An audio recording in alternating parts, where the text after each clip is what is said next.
अयोध्यापुरी को प्रणाम करता हूं। कलयुग के पापों का नाश करने वाली उस अयोध्यापुरी में जो सरयू नदी है उनको भी मैं प्रणाम करता हूं।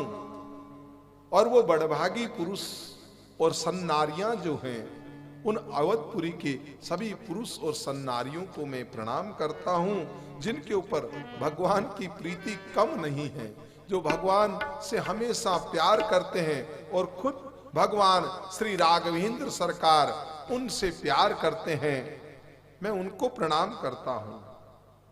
और तो महाराज उन्होंने अपने पुरी में रहने वाले सीता जी की निंदा करने वाले धोबी और उसके समर्थक जो थे उनके पाप समूह को नाश कर शोक रहित बनाकर उनको भी अपने लोक में बसा दिया। ऐसे परमात्मा को भी मैं प्रणाम करता हूं। पूर्व दिशा की ओर मैं मां कौशल्या को प्रणाम करता हूं, क्योंकि जो सूर्य पैदा होता है वैसे ही मां कौशल्या उस सूर्य की जननी है, इसलिए मां कौशल्या को पूर्व दिशा के रूप में मैं वंदन करता हूं। और जिस मां की कीर्ति समस्त संसार में फैल रही है, उस कौशल्या रूपी पूर्व दिशा को, जिसने विश्व को सुख देने वाले इस राघवेंद्र सरकार को प्रकट किया है, दुष्ट रूपी कमलों के लिए पाड़े के समान जो भगवान रामचंद्र जी जिस मां की कोख से पैदा हुए हैं, उन सब रानियों सहित राजा दशरथ जी को पुण्य और सुंदर कल्याण मूर्ति मानकर मैं मन वचन और कर्म से मैं उनको प्रणाम करता हूं। अपने पुत्र का सेवक जानकर वो माताजी कौशल्या जी मेरे ऊपर कृपा करें, जिनको रचकर ब्रह्मा जी ने भी बड़ाई पाई, वो राम जी की मां है। और माता पिता होने के कारण मैं उनको वंदन करता हूं। और महाराज बंदौ अवध भुआल, मैं महाराजा दशरथ को तो जो उनके पिता हैं उनको तो प्रणाम मुझे करना ही होगा, क्योंकि कई हमारे इधर कहावत है, राम राम सब कोई कहे दशरथ कहे न कोई, एक बार दशरथ कहे तो कोटि जतन फल। तो महाराज दशरथ को भी मैं प्रणाम करता हूं, जिनका भगवान के चरणों में भगवान के शरीर से भी इतना प्रेम था कि वो कुछ दिन का विरह भी सहन नहीं कर पाए, और इधर से जो ही राम निकले अपने प्राण निकाल दिए। ऐसे अवध भुआल दशरथ जी को मैं प्रणाम करता हूं। और प्रणवु परिजन सहित जाहि राम पद गोड़े सनी, जो भोग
राजा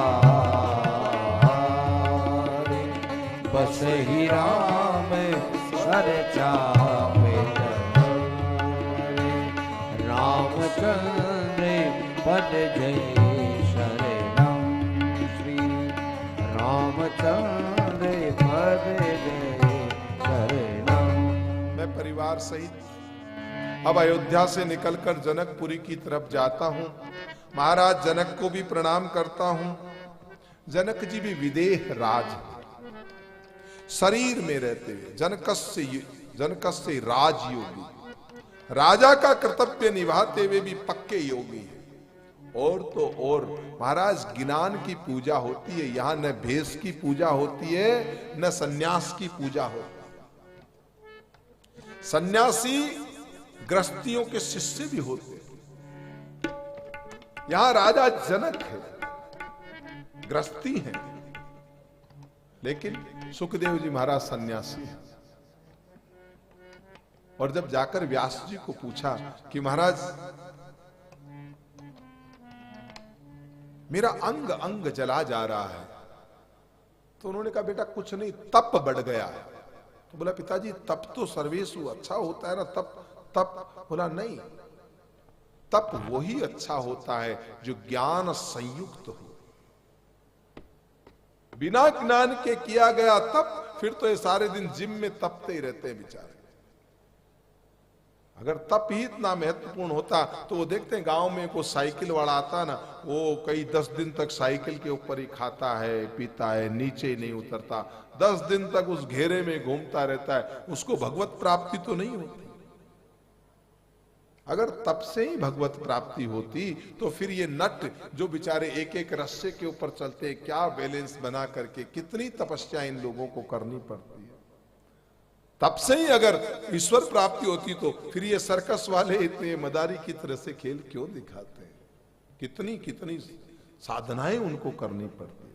तप नहीं, ज्ञान संयुक्त तप, गुरु का ज्ञान हो उससे संयुक्त तप होगा तभी काम आएगा। सुखदेव जी महाराज का तप बढ़ गया। जाकर के पिताजी को कहा कि पिता मेरे तन बदन में आग आग लग रही है। बोला कुछ नहीं बेटा, ये तो तप बढ़ गया, अब इसको अगर ठंडा करना है तो किसी ज्ञानी की शरण में जाओ, कोई ज्ञानी व्यक्ति की शरण में जाओ। वहां जब ज्ञान की वर्षा होगी तब इस तप को शांति मिलेगी। और इतिहास गवाह है। तो उन्होंने कहा महाराज ज्ञानी आप हैं, मुझे आप गुरु बना लीजिए। उन्होंने कहा नहीं, मेरे पास 5 विद्याएं थी, मैंने वेदों के 4 खंड किए, उसमें से जो ऋग्वेद है वो मैंने पेल को दे दिया, फिर मैंने यजुर्वेद जो है वो वैशंपायन को दे दिया, और वो मैंने पेल को दे दिया, वैशंपायन को दे दिया, अथर्ववेद मैंने दारुणी नंदन सुमंतु को दे दिया, गंधर्व को दे दिया चौथा वेद, और ये पंचम वेद इतिहास पुराण जो है वो मैंने मेरे प्रिय शिष्य लोमस तने उग्रे सर्वा जो सूत पुराणक कहलाते हैं। जो पुराण, सूत एक सूत शब्द दूसरा भी होता है, ये सूत पुराणक, जो पुराण की कथा कहने वाले सूत जी महाराज हैं वो लोमस तने उग्रे सर्वा जी, मैंने उनको दिया। हाँ, मेरी इच्छा है कि मैं लोमस तने उग्रे सर्वा जी के साथ तुम्हें ये शास्त्र पढ़ाऊं, लेकिन इस पे तुम्हारा अधिकार नहीं होगा। उन्होंने कहा पिता मुझे वेद नहीं, ये दे दो। बोला बेटा ये तेरा अधिकार नहीं है, तो इनका ही है। पद्म पुराण ने तो भगवान ने ये भी कहा ये वंशावलियां मैंने इन सूतों से ही ली है, ये जो है मैं तो इस दृष्टि से भी संग्राहक ही सिद्ध होता हूं। महाराज ने पद्म पुराण में लिखा हमारा नहीं है, लेकिन बिखरी हुई पड़ी थी, किसी के पास विष्णु की थी, किसी के पास शंकर की थी, इन सब वंशावलियों को मैंने, और मुझे खुशी है कि मैं उन सूत जी महाराज की परंपरा का व्यक्ति हूं जो कथा कर रहा हूं। वो नैमिषारण्य तीर्थ में जो सूत पौराणिक है, सूत पौराणिक श्रीमद् भागवत में बार बार लिखा है, सूत पौराणिक जो पुराण वेता साधु है। हमारे ब्राह्मण को 4 भागों में बांटा, ब्राह्मण को 4 भागों में बांटा, एक धर्म वेता, एक कर्म वेता, एक ब्रह्म वेता और एक पुराण वेता। तो धर्मवेता में जितने भी हमारे ये साधु हैं, अरिगिरी पुरी, आर्नय भारती, वन प्रभावती, जति सरस्वती, या जितने नौनाथ वामन द्वारा, रामावत, नीमावत, मनस्वानी, माधवाचार, या जितने भी साधु संत हैं, वो सब धर्मवेता है, ब्रह्मवेता है, धर्मवेता। कर्मवेता में जितने पंडित लोग हमारे कर्म कांड करवाते हैं, जो जन्म से लेकर के मृत्यु पर्यंत तक, वो सब कर्मवेता। एक धर्मवेता और ब्रह्मवेता तो एक ही होता है, एक होता है वेदवेता, जैसे वेदी, द्विवेदी, त्रिवेदी, चतुर्वेदी, जो एक एक वेद पे जिनका, ये वेदवेता। ब्रह्मवेता, वेदवेता, क्रमवेता, और ये चौथे जो ब्राह्मण जो होते हैं, जो सूत जी महाराज के वंशज कहलाते हैं, इन्हें कहते हैं पुराणवेता, क्योंकि ये पंचम वेद इतिहास पुराण जो है वो मेरे। हालांकि सुखदेव जी महाराज ने एक पुराण, 18 में से एक पुराण श्री मद भागवत महापुराण राजा परीक्षित को सुनाया, लेकिन उसको भी पुराण नाम न दे करके, क्योंकि उस पे अधिकार सूत जी का था, इसलिए उसको एक नया नाम और दिया, जिसे हम सुख सुधा सागर कहते हैं। वो सुखदेव जी महाराज के मुख से निकला हुआ अमृत है, जो भी हो। लेकिन वो सुखदेव जी महाराज व्यास जी के शिष्य न बन करके किन के शिष्य बने? राजा जनक। ऐसा विदेह है। उन जनक जी को मैं प्रणाम करता हूं, जिन जनक जी की चर्चा श्रीमद् भागवत गीता में भी आई। खैर, समय की अपनी मर्यादा है। मैं परिवार सहित जनक जी को प्रणाम करता हूं, जिनका राम जी की चरणों में गूढ़ प्रेम है, जिन्होंने योग और भोग को छिपा रखा था। इतना छिपा रखा था कि महाराज राजसी ठाट में लड़कियां चंवर ढुलती थी, लेकिन उनको कोई फर्क नहीं पड़ता था। योगियों ने कह दिया, ये आदमी देह में स्थित हो ही नहीं सकता।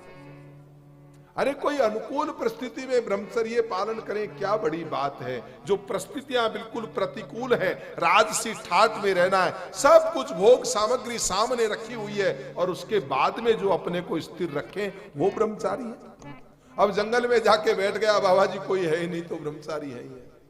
लेकिन जहां प्रतिकूल परिस्थितियां हैं, सब तरह की उस राजसी प्रवृत्ति में रहते हुए सब प्रकार की भोग सामग्री है, लेकिन उसके बाद जो अपने मन को कंट्रोल रखें, वो जनक होता है।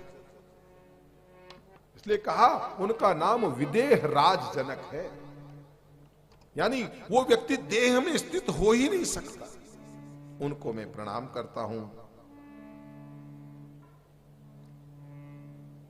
मैं भरत जी महाराज को प्रणाम करता हूं, जिनके नेम व्रत का वर्णन मैं नहीं कर सकता। राम चरण पंकज मन जासु, लुबुद मधुप तव तजई न पासु। जिनका भगवान श्री राम जी के चरण कमलों में भंवरे की तरह लुभाया हुआ मन है, जो कभी उनका पास नहीं छोड़ता। मैं लक्ष्मण जी को भी प्रणाम करता हूं, जो शीतल सुंदर और भक्तों को सुख देने वाले हैं, और रघुनाथ जी की कीर्ति रूपी विमल पताका में उन लक्ष्मण जी का एक दंड के समान साथ हुआ है। जो 1000 सिर वाले जगत के कारण 1000 सिरों पर जगत को धारण रखने वाले जो शेष जी का अवतार हैं, जिन्होंने पृथ्वी का भय दूर करने के लिए अवतार लिया है, वे गुणों की खान कृपा सिंधु सुमित्रानंदन लक्ष्मण जी महाराज को मैं प्रणाम करता हूं। बोलिए लक्ष्मण जी महाराज की जय, भरत जी महाराज की जय। और रिपुसुदन मैं शत्रुघ्न जी महाराज को भी प्रणाम करता हूं, जो बड़े वीर हैं, जो सुशील हैं, जो भरत जी के पीछे पीछे चलने वाले हैं, वे महावीर। और उसके बाद में हनुमान जी महाराज को भी प्रणाम करता हूं। प्रणव पवन कुमार खलवन पावक ज्ञान घन, जासु हृदय आगार बसऊ राम सर चाप कर। जो हनुमान जी महाराज हैं, जो पवन के पुत्र हैं, जो दुष्ट रूपी वन को भस्म करने के लिए अग्नि रूप हैं, जो ज्ञान की मूर्ति हैं, जिनके हृदय रूपी भवन में धनुष बाण धारण किए हुए भगवान श्री राम जी विराजमान रहते हैं। हे प्रभु, आप मेरे हृदय में विराजमान होना। हनुमान जी महाराज ने कहा, ठीक है, मैं आ जाता हूं तुम्हारे हृदय में। उन्होंने कहा, नहीं नहीं, आपकी जरूरत नहीं। हनुमान जी ने कहा अभी तो तुम कह रहे थे प्रणव पवन कुमार आप आओ, और आप अकेले मत आना। क्या कह रहे हैं तुलसीदास जी? प्रणव पवन कुमार खल वन पावक ज्ञान घन, जा सुहृदय आगार बसहु राम सरचाप। आप अकेले मत आना, अपने हृदय के अंदर राम जी को लेके आना, और राम जी को तीर चढ़ाए हुए। राम जी का कैसा स्वरूप लेके विराजमान? क्योंकि महाराज मेरे अंदर जो है ना बड़े शत्रु हैं, उन शत्रुओं को मारने के लिए मुझे तीर चढ़ाए हुए राम जी की जरूरत है। तो मैंने सुना है कि आपने हृदय में राम जी को बसा रखा है, तो ये कहता है बसऊं राम सर चाप धर, धनुष बाण ताने हुए राम, जो आते ही मेरे काम क्रोध आदि विकारों पे धनाधन धनुष चलाए। मुझे ऐसे ऐसे राम जी। कपिपति रीछ निशाचर राजा, अंगदादी कीश समाजा, बंदऊ सबके चरण सुहाए, अदब शरीर राम जी ने खाए, रघुपति चरण उपासक देते, खग मृग सुर नर असुर समेते, वंदऊ पद सरोज सबके रे, ये बिनु काम राम के तेरे, सुख सनकादि भगत मुनि नारद, ये मुनिवर विज्ञान विशारद, रहु सब धरनी हरि सीसा, करहु कृपा जन जाने मुनीसा, जग सुता जग जननी जानकी, अतिशय प्रिय करुणा निधान की, ताके जुग पद कमल मनायो, जासु कृपा निर्मल मति पायो, पुनि मन वचन करम चरण कमल बंदऊ सब लायक, राजीव नयन धरे धनु सायक, भगत विपति भंजन सुखदायक, गिरारत जल बीच समय, कहियत भिन्न बंदऊ सीता राम पद, जिन्हि परम प्रिय खिन्न सियावर, रामचंद्र शंकर शरणम, रामचंद्र जय पद शरणम। तो वानरों के राजा सुग्रीव जी हैं, उनको भी प्रणाम कर रहे हैं तुलसीदास जी। वरिष्ठ ज्ञानी जामवंत जी महाराज को प्रणाम करते हैं।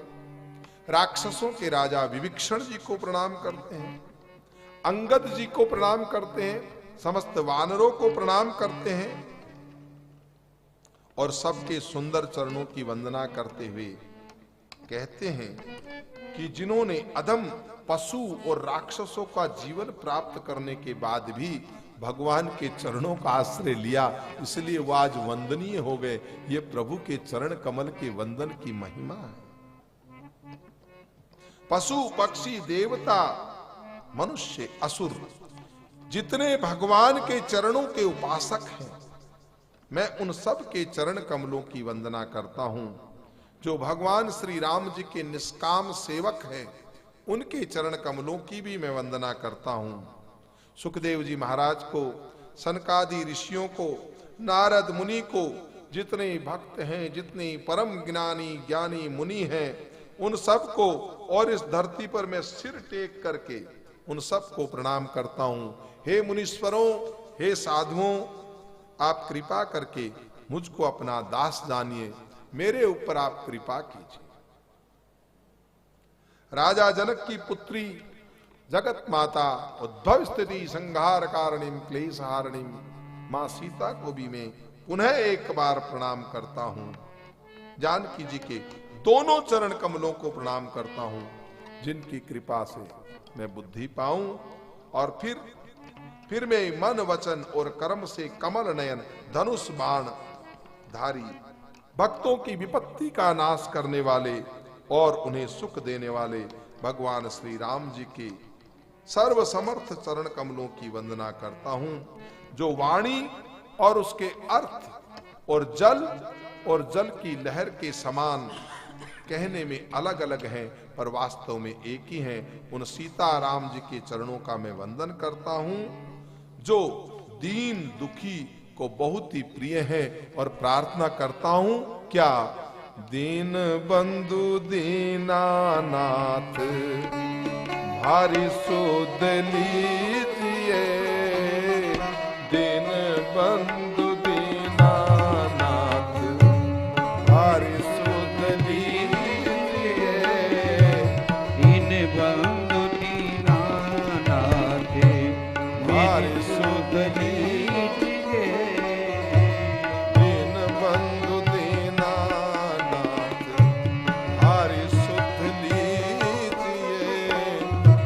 सोना को सोनैयो नाही, रूपा को रुपैयो नाही, सोना को सोनैयो नाही, रूपा को रुपैयो नाही, कोडी पल्ले कछु भी नाही, ओ कोडी पल्ले कछु भी नहीं, आप कृपा कीजिए, दीन बंधु दीनानाथ भारी सुध लीजिए, दीन बंधु दीनानाथ भारी सुध लीजिए, दीन बंधु दीनानाथ भारी सुध लीजिए।